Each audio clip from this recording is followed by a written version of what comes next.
Assalamualaikum, bersama saya Imran Azmi Rosli dalam Berita Pagi Sabah 7 April 2022. Penglibatan Jabatan Sukarelawan Malaysia Rela dalam pelbagai penugasan merupakan manifestasi kesungguhan dan komitmen anggotanya dalam mencurahkan bakti kepada masyarakat. Ini termasuk bertugas di tempat memerlukan kawalan keselamatan serta tumpuan orang awam. Menurut Timbalan Menteri Dalam Negeri 2, Datuk Jonathan Yassin, khidmat anggota rela dihargai khususnya dalam membantu pasukan keselamatan. Di kawasan-kawasan hotspot ini khususnya, kawasan-kawasan yang mesti dibolos oleh PTI, kawasan dibolos dengan membawa barang-barang yang tidak berkastam dan sebagainya, mereka juga, anggota-anggota rela kita juga turut sama terlibat supaya perkara ini dapat dibendung. Beliau memberitahu RTM selepas menyampaikan sijil penghargaan kepada anggota rela di Dewan Belia dan Sukan Daerah Pitas. Sementara itu, Pengarah Rela Negeri Muhammad Pauzi Jumat berkata daerah Pitas mempunyai jumlah keanggotaan rela mencukupi, namun pihaknya sentiasa membuka penyertaan kepada orang awam. Kami sentiasa merekrut anggota baru. Maknanya orang ramai dijemputlah untuk menyertai rela ini. Diorang boleh pergi ke pejabat rela ataupun melalui ketua-ketua pelatun rela yang ada. Setakat ini dianggarkan terdapat seramai 300,532 anggota rela di Sabah. 8 keluarga kurang kemampuan menerima kunci rumah program perumahan rakyat termiskin PPRT di Membakut. Ia disampaikan Menteri Tugas-Tugas Khas Sabah, Datuk Dr. Muhammad Arifin Muhammad Arif yang juga Ahli Dewan Undangan Negeri Adun Membakut. Datuk Arifin berkata sebanyak 15 unit rumah PPRT dibina di kawasan Dun tersebut tahun lepas. Sebahagiannya telah diserahkan kepada penerima sempena sambutan Hari Krismas lalu. Mudah-mudahan pada tahun ini akan ada lagi peruntukan dan kota untuk Membakut, dan kita sudah kenal pasti beberapa senarai yang benar-benar memerlukan rumah KIR yang layak. Ini kali pertama raya di sinilah dan puasa kali pertama. Memang happy lah. Memang di sini saya nongok. Perasaan kami untuk beraya di sini memang happy lah. Sangat-sangat happy. Dalam pada itu, Datuk Arifin turut menyempurnakan program ziarah kasih dan ziarah takziah menyantuni dan menyalurkan bantuan termasuk sejadah dan kurma sempena bulan Ramadan kepada penduduk di Membakut. Berbanyak-banyak terima kasih kepada YB Arifin ya, supaya bantuan ini diteruskan di kampung. Kami bersyukur karena begini jauh boleh datang juga membagi bantuan sama kami. Ucapkan berbanyak-banyak terima kasih kepada YB, keprihatinan dia melawat walaupun begini jauh kan, tapi dia sampai juga. Kami penduduk kampung mengharap kalau diteruskan lagi bagus. Untuk masa sekarang ini kan baru dalam kita ini masuk era endemik kan, semua pun penempatan terjejas. Datuk Arifin juga berkesempatan melawat Bazar Ramadan di Pekan Membakut. Perkembangan semasa kes COVID-19. Sabah mencatat penurunan angka jangkitan baharu apabila 188 kes dikesan semalam, iaitu turun 10 kes berbanding hari sebelumnya. Menurut kenyataan Menteri Kerajaan Tempatan dan Perumahan Datuk Seri Panglima Masidi Manjun, perubahan angka kebanyakan daerah adalah pada jumlah kecil kecuali Beaufort dan Kota Kinabalu, masing-masing mencatat penurunan 12 kes. Peratusan jangkitan sporadik terus meningkat iaitu hampir 62% berbanding 58% sebelumnya. Lebih separuh iaitu 14 daripada 27 daerah di Sabah mencatat jangkitan sporadik sebagai penyumbang utama jangkitan baharu. Sebanyak 183 atau 97.34% kes baharu adalah dalam kategori 1 dan 2, 2 kes dalam kategori 3 dan 4 dan 1 kes dalam kategori 5. Bilangan pesakit sembuh semalam ialah 172 orang, menjadikan jumlah kumulatif 353,298 sembuh, manakala tiada kes kematian dilaporkan. Sebelum ke berita seterusnya, ikuti statistik terkini kes baru mengikut daerah dan kadar vaksinasi bagi Sabah.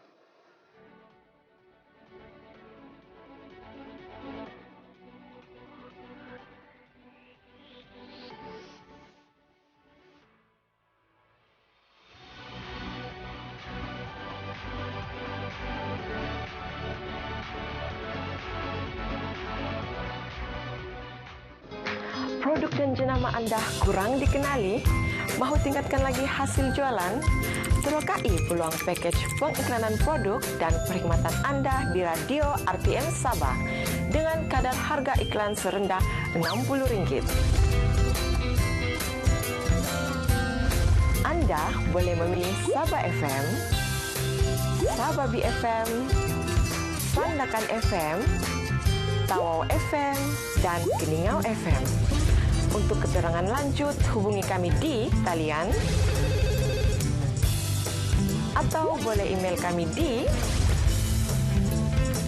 dan kunjungi Facebook rasmi kami RTM Sabah.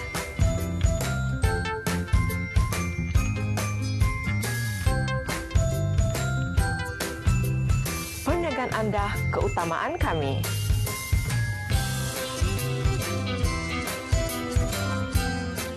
Lima kompaun pelbagai kesalahan dikeluarkan dalam Ops Pantau 2022 Kementerian Perdagangan Dalam Negeri dan Hal Ehwal Pengguna KPDN HEP Sabah setakat ini.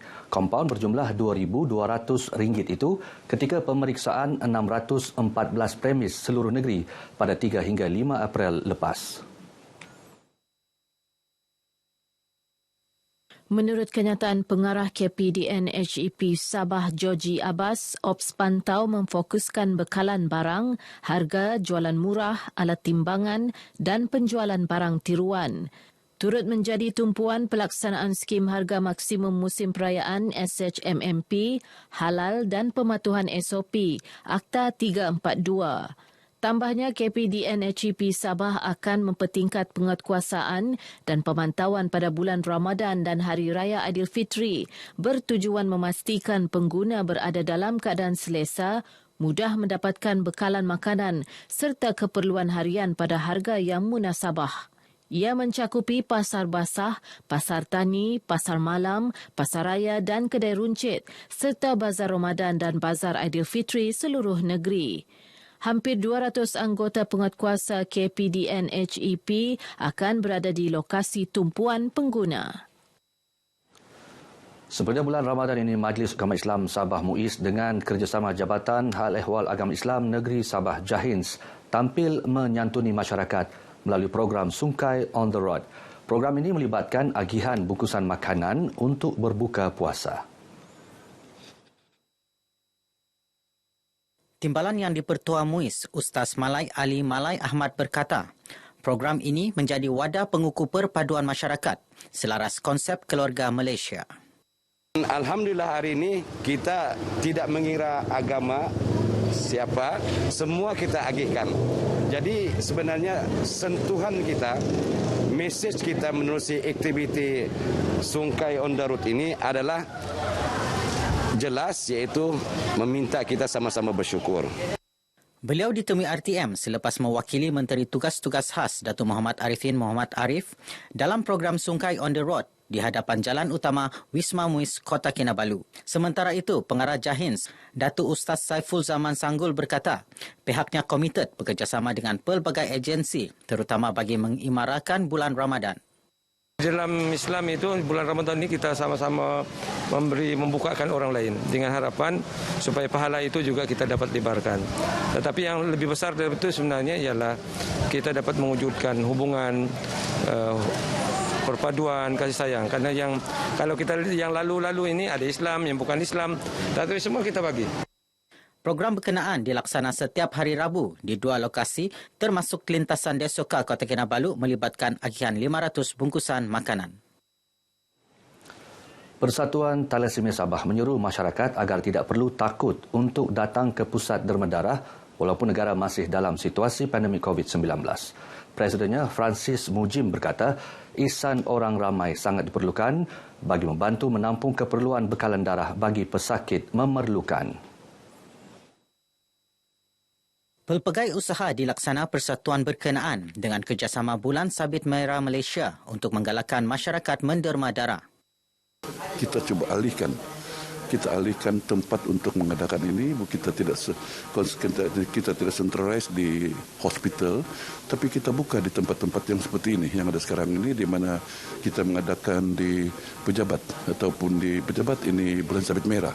Kita melihat bahwa orang ramai boleh datang, tetapi kedatangan pada hari ini agak kurang sedikit kerana kita mengikut kepada SOP, ya, di mana kita tidak galakkan sekali datang terus, sekali ramai terus, tetapi kalau boleh dari 1 jam ke 1 jam itu kita akan mereka akan datang secara perlahan-perlahan. Itu menjaga SOP. Beliau menyatakan demikian ketika ditemui RTM di Kota Kinabalu. Francis memberitahu pihaknya juga bersedia untuk mempertimbang permintaan mana-mana pihak untuk mengadakan aktiviti derma darah termasuk di kawasan kampung. Institut Kajian Strategik dan Antarabangsa ISIS Malaysia yang merupakan sebuah organisasi penyelidikan autonomi bakal menjalin kerjasama dengan Kerajaan Negeri Sabah. Ia meliputi pembuatan dasar, merangkumi pembangunan sosial, ekonomi, pendidikan serta kajian alam semula jadi. Menurut Ketua Eksekutif ISIS Malaysia, Harizal Hazri, selain Sabah, organisasi yang berpusat di Kuala Lumpur ini telah banyak terlibat dalam membuat dasar di negeri-negeri lain.